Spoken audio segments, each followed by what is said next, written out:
un producto malo, una experiencia mala, aunque le metas muchas encima, no va a crecer o la gente no se va a retener o no van a recomendar. Es importante entender que el crecimiento no siempre es bueno. Los experimentos, muchos de ellos, la mayoría probablemente salen mal y algunos de ellos salen muy bien. No es un juego de azar, es bien numérico. Convertir entre un 20% o un 25% es una diferencia grande. Por ejemplo, en Match, cuando corrimos el primer programa referido, fue que es súper exitoso. Todos los playbooks y todo el contenido online son playbooks antiguos que gente los corrió hace 10 años. Y lo entretenido que tiene Growth o Marketing es que Bienvenidos a Digitales sin Fronteras. Hoy tenemos un invitado especial, Tomás Rencoret. Tomás ha convertido a startups emergentes en verdaderos gigantes del mercado, algo que muchos sueños y pocos logran. Hoy nos revela cómo lo hizo con Global 66 y Match. Y ahora, bueno, su historia está un poquito más lejana a Chile. Está actualmente en California, donde trabaja en Spot AI como Senior Growth Manager. Tomás Rencoret, bienvenido a Digitales sin Fronteras. muchas gracias, un gusto estar aquí.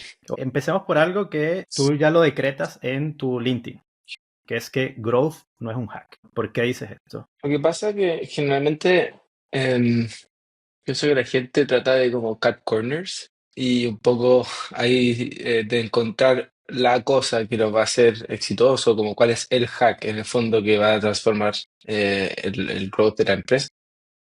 En eso, mi simple respuesta es muy difícil y sería increíble que fuese así, pero no lo es. Entonces, es más un proceso sistemático y es que la manera en cómo me gusta a mí pensarlo es más una maratón que quizás un sprint. Entonces, es mejor mantener una consistencia y es más un sistema que en el tiempo va a retornar. En el fondo, los experimentos, muchos de ellos, la mayoría probablemente salen mal y algunos de ellos salen muy bien.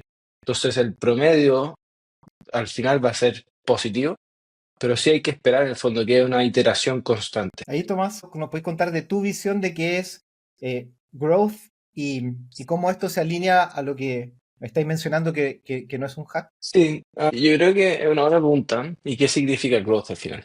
Yo creo Hmm. que parto por preguntar, y esto puede ser distinto para muchas personas, empresas, tipos de industrias, etcétera. A mí la manera en cómo me gusta pensarlo es cómo se puede escalar una empresa y por ende cómo se mide eso en el valor generado. La manera de medir eso es con revenue.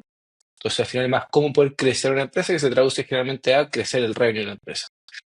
Y depende mucho también del objetivo del tipo de empresa. ¿Qué quiero decir con eso? En Match, que era un negocio de volumen y de alta transaccionalidad, teníamos el respaldo del banco. El principal objetivo de negocio en ese momento era cómo podemos escalar lo más rápido posible.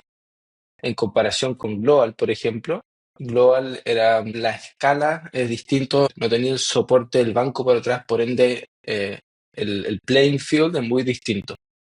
En ese tiempo, el negocio de volumen de transacciones es fintech, las comisiones y es un negocio al final del día de movimiento de dinero.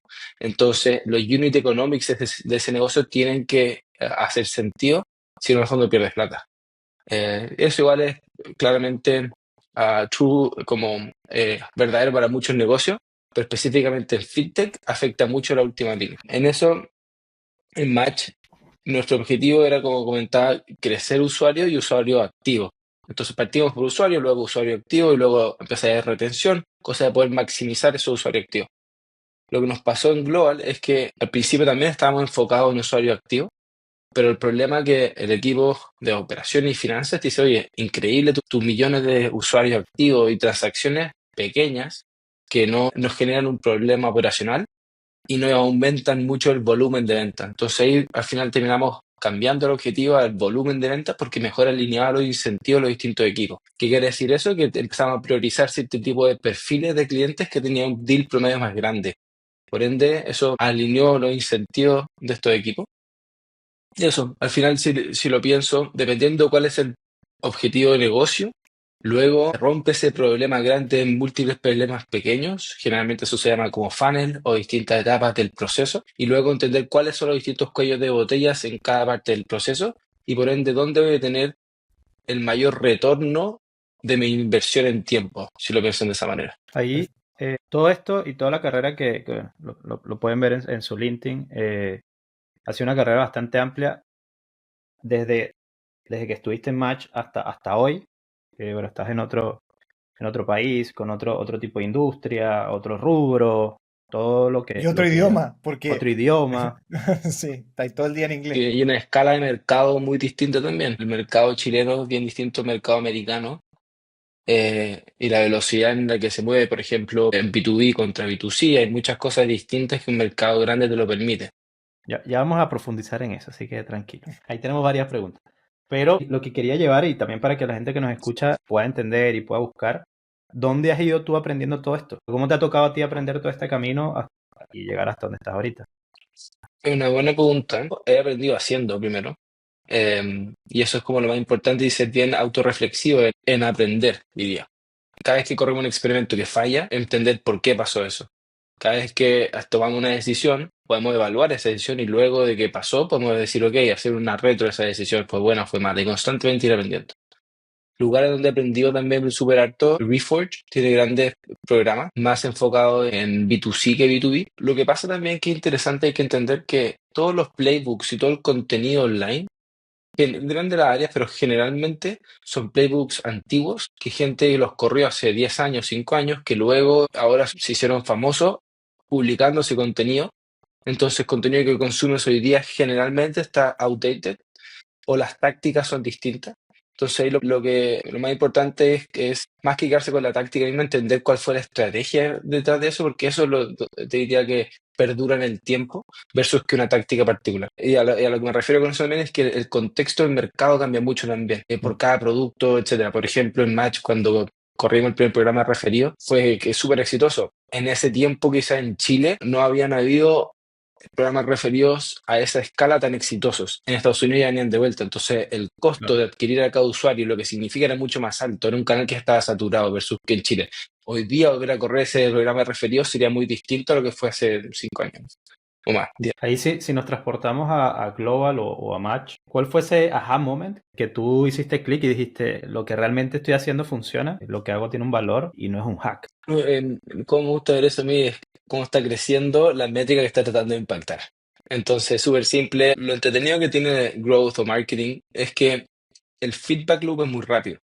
Entonces, haces algo, traje más clientes o no, traje más pipeline o no, conseguí más usuario activo. A diferencia, por ejemplo, de ventas, cuando le vendes a Enterprise, que el feedback loop es muy largo, entonces es muy difícil saber si está funcionando o no está funcionando. En Match en Global lo veíamos mes a mes, cuánto estamos creciendo mensualmente. Cuando crecíamos, si lo piensas, para crecer 8.8 veces, si no me equivoco, al año, necesitas crecer 20% mensual. Entonces, súper simple la pregunta, ok, y hay un poco como el framework que me gusta pensar de eso es, ¿cuál es el objetivo en el largo plazo a dónde quiero llegar? Y luego, work backwards de eso. Entonces, que, por ejemplo, si queremos crecer 8 veces en un año, great, ¿cuánto necesito crecer mes a mes? Y depende en la frecuencia de esa métrica, bueno, cada cuarto o es mensual. Si es que es mensual, ok, se define a que necesito que sea el 20% mensual todos los meses. Entonces, después con eso puedes ir rápidamente viendo cómo vas con respecto a eso. Porque si sabes que si le pegas a esas metas, vas a llegar al resultado. Y ahí es donde tú decís que esto no es al azar, en el fondo. Tú planificáis porque tenéis que ir logrando ese 20% mes a mes, y para lograr ese 20% no es como que un equipo dentro de la compañía vaya a lograr ese crecimiento del 20%. O sea, puede ser que sí, pero en general es porque muchos equipos logran hacer lift que en conjunto hacen ese 20%. ¿Cómo fue tu Claro, experiencia en eso, eso? eso es súper interesante y es donde la intersección diría entre marketing y producto también.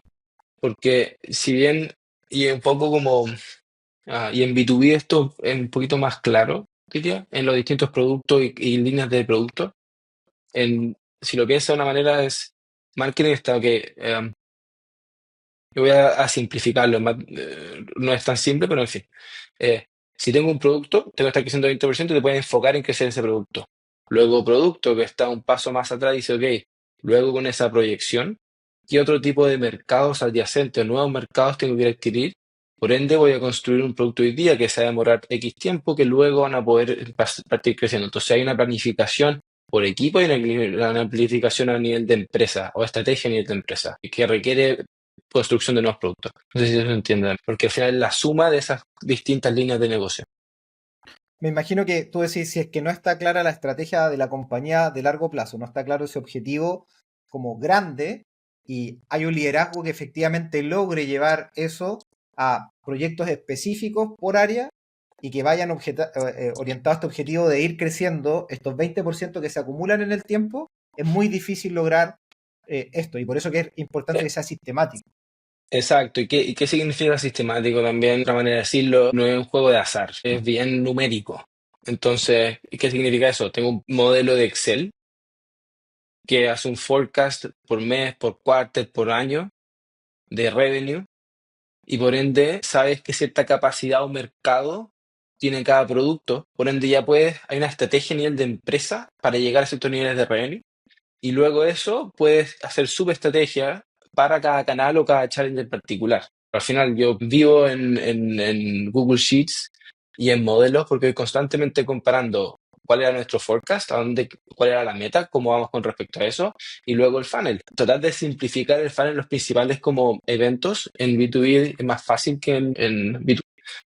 Pero igual al final del día es ok, necesito adquirir nuevos clientes, cuál es el deal promedio de ellos, y en el fondo eso se traduce después a distintos canales y metas semanales o mensuales. Hay algo que acabo de escuchar que lo había escuchado totalmente al revés repetidas veces, que B2B es más fácil, lo acabas de decir, que B2C. Sí, ¿Por qué piensas en mi eso? opinión. B2C, naturalmente, estás sujeto, o pensaría yo, mi humilde opinión, que estáis sujeto a trends y el mercado cambia rápido y la gente espera la mejor calidad al menor costo o tiende a cero. Y si no, siempre hay alternativas nuevas. Entonces, las barreras de entrada generalmente son más fáciles en B2B y un poco lo que quiero decir con eso es que no hay un equipo de venta, no hay personas. Por ende, simplemente hay generalmente software para acelerar esa entrada de adquisición de usuarios. En B2B, si bien tienes humanos de por medio, generalmente cuando son, no sé, sales-led motions, ¿qué quiere decir eso? Es que cada persona de ventas tiene una cuota. Por ende, la suma del revenue es la suma de las distintas cuotas de personas de venta. Entonces, si bien puedes crecer más lento, en el mediano o largo plazo es mucho más sólido y estable y por ende tiene menos variabilidad. En B2C estáis constantemente creciendo, pero la pregunta es, ok, ¿puedo retener después esos usuarios? Y hay una fluctuación muy grande de eso. Estáis constantemente en alarma, básicamente, teniendo que seguir innovando y de alguna manera reteniendo tus clientes. Versus que en B2B, por ejemplo, tienes contratos a 3 años. El churn es súper importante en B2C. En B2B, menos.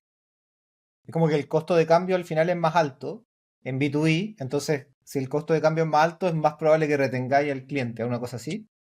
Exacto. O sea, si lo pensáis, si tenéis contrato a 3 años, hasta que empecé a pensar del churn, tiene que haber pasado 3 años, al menos. Claro. Quizá en el camino del contrato, pero eso es bien poco probable. Ya, buen punto. Versus, por ejemplo, en B2C, si hay una compra mensual constante, cada mes estás haciendo un esfuerzo por poder retenerlo. Te quiero llevar a un punto que dijiste al principio. Cuando tú hablas, por ejemplo, de la métrica que estáis optimizando y en Global 66. Al principio estábamos optimizando por usuario. Al final el negocio es de márgenes, es de transferencias, porque para los que no conozcan Global 66, ¿y podéis explicarlo un poquito muy rápido cómo es para después terminar la pregunta? Global 66 es como TransferWise o Western Union manda plata internacionalmente. Entonces, En ese tiempo, hoy día ha cambiado, pero en ese tiempo. Entonces ahí, cuando se manda esa plata, obviamente si tú querés mandar 100.000 pesos o $100, obviamente si te cobran $50 por mandar esa plata, no lo vayas a hacer. Cobrar lo menos posible es lo que le permite atraer a los clientes para poder enviar mayor cantidad de plata. Entonces lo que tú estás diciendo es que si es que ese monto es muy chico, el monto que tú capturáis es muy chico y por tanto esos clientes no te van a generar mucho valor, entonces tenéis que cambiar la métrica porque... Exacto, el margen por cada transacción en una transacción chica muy pequeño, pero al final en términos de operaciones es generalmente parecido a operar una transacción que el margen va a ser menos de $1 versus que el margen van a ser, qué sé yo, 15, 20 o más.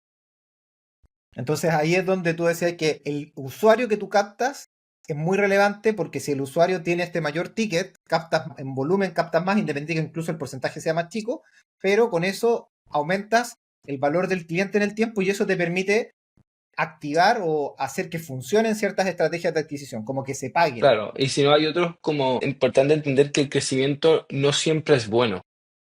¿Qué me refiero? ¿Qué quiero decir con eso? Cuando adquieres mucho estos clientes chicos transaccionales, piensa todo el problema que le generas a todo lo que viene postventa, a operaciones, a customer success y a muchos otros equipos que más o menos son relativos a la cantidad de clientes. Entonces, si traes y creces el número de clientes, pero el perfil de ellos no es el adecuado, por ende hay que meter un volumen que genera más problemas del valor que trae. Claro, para algunos puede ser un happy problems, pero para el usuario va a ser un problema grande si no sé, contacta y te dice, ya, te contacto en 3 días y medio, es como, bueno. Lo importante en eso es que, exacto, Alejandro, como en la calidad, el sistema empieza a romperse en algún lado. Claro. Generalmente eso se traduce a la calidad de la experiencia, que puede ser resumido en pies, puede ser resumido en cuánto tiempo se demoran en atender un ticket, porque al final del día hay una persona de support que puede procesar cierta cantidad de tickets, y si es que ese volumen crece, en el fondo el sistema los tiempos de respuesta se hacen más largos y por ende la Claro. calidad baja. Colapsa O de le allí. metemos una AI a lo Fintual. Le metí una AI y atendía por más barato. Increíble, ¿eh? Vayan a probarlo. Sí, pero eso hay que 24/7. entender importante en este tipo de cosas, cuál es el problema que estoy resolviendo. En ese problema de AI Fintual es, ok, estás tratando de disminuir la cantidad de tickets que le llega a soporte, por ende, ¿cuál es el impacto que genera eso? Que hay que medirlo en el fondo, cuál es el valor que está generando. Y eso después hacer el ROI análisis versus el impacto contra el costo que te genera el costo para construir eso. Ahí a todo esto, no sé cuál, ya tampoco le vamos a preguntar a Ale cuál es el objetivo, pero otra cosa, porque es el caso de Global 66 donde tú decís, lo más importante es el lifetime value y al principio como había yo optimizado por usuarios normales, como que esa métrica te podía romper todo y cuando empezáis a optimizar por el lifetime value empezáis a ver este crecimiento importante. Sí. El problema es complejo optimizar eso porque el lifetime value es largo. ¿A qué tiempo? Las curvas de retención generalmente parten arriba y luego bajan, en algún momento idealmente se estabilizan. Y luego puedes proyectar el lifetime value en base a ese porcentaje que se retuvo en el tiempo. Pero no puedes tomar ese ciclo, se demora 6 meses al menos. Es muy largo ese proceso. Otra manera de pensarlo es, sobre todo en empresas que están más jóvenes, pensarlo cuál es el payback y optimizar por payback del usuario versus el TV. Para los que no conozcan, esa métrica en el fondo es, yo tengo un margen que voy a capturar por cada una de esas transacciones al principio. Entonces, si por ejemplo capturo $1 por cada una de las transacciones y tengo $3 de costo de adquisición, eso quiere decir que a la tercera transacción me neteo y pago el Claro. payback. Eso quiere decir que desde la tercera en adelante voy a tener ingresos realmente. Entonces, la forma de crecer rápido es que el payback period, el tiempo en el payback, sea corte para Claro. poder meterle más benzina a la maquinita. De manera como la otra alternativa sería el ratio entre el TV y el costo de adquirir ese usuario. Pero eso de vuelta tiene un periodo más largo. Por eso generalmente las empresas optimizan por cuál es el tiempo a que se pague en el fondo la inversión, que es el payback. Parte de lo que hablamos hace un ratito es esta intercepción entre growth, producto, marketing, que a veces en muchas empresas es un caos. A veces no Ujú. entendemos qué hace qué. Y es, bueno, todo es producto o todo es marketing y la realidad es que quizá era todo growth. Tú hoy estás en una empresa en California, en Estados Unidos, que normalmente en Estados Unidos nacen las cosas, conceptos, KPIs, para contar. ¿Cómo has visto tú esa cultura o esa relación entre lo que pasa con estos 3 equipos en la empresa versus lo que veías en Global o en Match? O sea, es muy Sí, distinto el concepto, la estructura. una buena pregunta. Yo creo que cambia menos por geografía. Lo que pensaría que cambia más es por el tipo de negocio. Pensaría que llegaba a ser tres tipos distintos. B2C, completamente. Luego en B2B haría la distinción entre Product-Led Growth, PLG, o lo que significa eso generalmente es SMB, que significa las pequeñas empresas. Entonces, ¿por qué eso se modela, en mi opinión, parecido a B2C? Porque generalmente es una persona. Entonces se modela distinto a una empresa, por ejemplo, un banco, un holding muy grande que tiene múltiples personas dentro de eso, o el holding hay muchas empresas. Ese problema es distinto. Generalmente, cuando alguien quiere ir a empresas medianas o grandes, tiene un equipo de ventas, personas que quieren hablar y negociar un negocio. La complejidad de la venta es distinta. Entonces, ¿a qué se resume eso? Es que pensaría que growth en B2C y en SMB generalmente no hay un equipo de ventas de por medio. Por ende, las mayores oportunidades generalmente están en el producto o también en, por ejemplo, el programa referido, que son lugares híbridos, requieren más software, ingenieros y diseñadores, etcétera, para poder construir eso. A diferencia que en B2B también También diría, generalmente está dentro del equipo de marketing más que el equipo de producto, porque entre medio de marketing y producto existe el equipo de ventas. Entonces, a mí ahora, por ejemplo, me toca trabajo muy cercano con el equipo de ventas. En B2C no había un equipo de venta por medio, por ende iba al producto. ¿A qué se resume eso? Cuando tú estás enfocado en adquirir clientes, el funnel de adquisición y de activación, como lo quieras llamar, es muy importante. Convertir entre un 20% o un 25% es una diferencia grande. Entonces, ahí es donde entras a optimizar y mejorar ese flujo.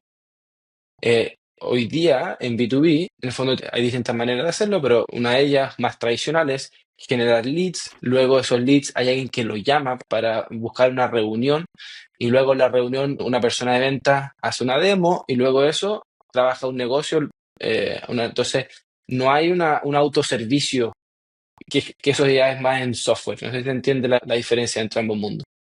Y a nivel estructural, ya entendemos que conceptual y estructuralmente también son muy distintas. Pero a nivel de esencia, sientes que también en empresas americanas hay una raya que marca cada uno su rol.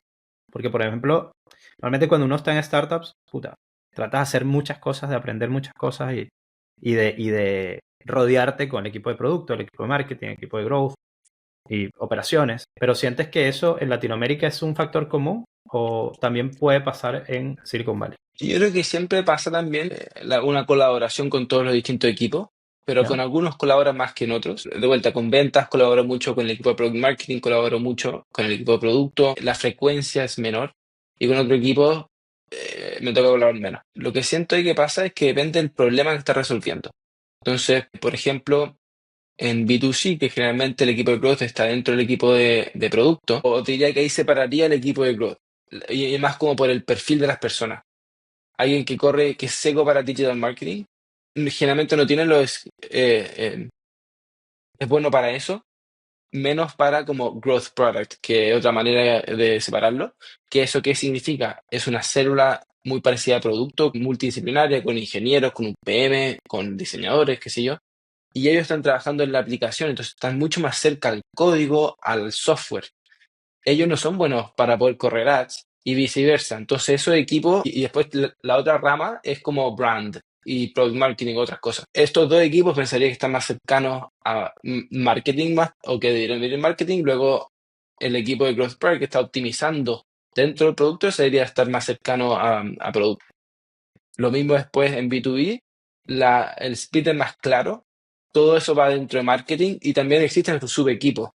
Pero en el fondo todo eso está dentro de marketing, porque marketing tiene uno de los principales objetivos de marketing es traerle negocios y pipeline al equipo de venta. Entonces es más Claro. fácil.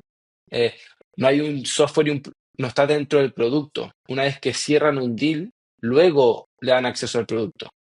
La última pregunta para cerrar. ¿Cómo es esa dinámica que tú viviste? Y sobre que insista tanto con el tema de los equipos, pero quiero entender cómo literalmente qué hacían. O sea, ¿se juntaban cada cuánto tiempo? Por ejemplo, ¿cómo se llevaba la conversación?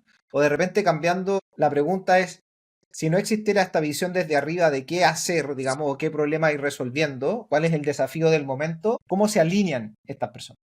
Sí, a nosotros, por ejemplo, en Match me tocó, y viví esa transición dentro de B2C, me tocó trabajar en equipo de marketing, y luego en Global me tocó trabajar en el equipo de producto. ¿Qué es lo que pasa? Cuando estás en el equipo de marketing, generalmente no tienes los recursos o ingenieros, o tienes que ir, no sé, hay menos recursos de ingeniería alocados a ese equipo, por ende, hacer cualquier experimento tienes que ir a negociar con los PMs para que ellos puedan priorizar ese experimento. Y eso generalmente es más difícil porque ellos también tienen otro tipo de objetivos. Entonces hay una disociación de objetivos en esos equipos.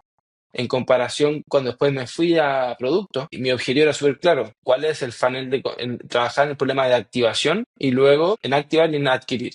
En activar es súper claro de cuántos usuarios se registran, cuántos de ellos se activan. ¿Qué quiere decir eso? Que hagan su primera transferencia. Entonces, todo el proceso de onboarding o llevarlo a la que llega esa primera transacción, nos preocupamos nosotros.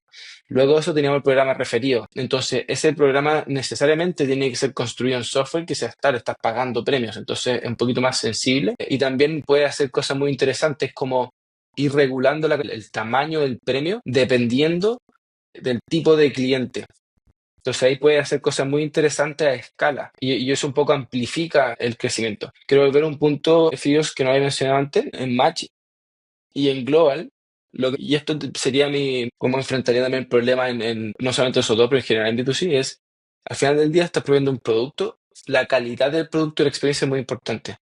Entonces, ¿qué quiero decir con eso? Un producto malo, una experiencia mala, aunque le metas muchas encinas, no va a crecer o la gente no se va a retener o no van a recomendarte. Entonces, puedes hacerlo funcionar, pero en el en el largo plazo, lo más probable es que tienda a hacerlo. Entonces, ¿qué significa eso? Nos enfocamos en medir el NPS que teníamos de todos nuestros entre nuevos usuarios y los antiguos. Entonces, y es increíble, y nos pasó, y lo vimos, cuando la experiencia era buena, la gente te comparte, ¿qué quiere decir con eso? Que el NPS era mayor a 70, la gente naturalmente te comparte. Entonces empiezas a ver que tu tráfico orgánico crece. Y el 80% del crecimiento era a través de word of mouth. Entonces hacer un programa referido encima simplemente incentiva y le agrega benzina a este crecimiento. Y creo que ahí eso es como, claramente toca colaborar con producto, con customer success, con cualquiera que impacte la experiencia.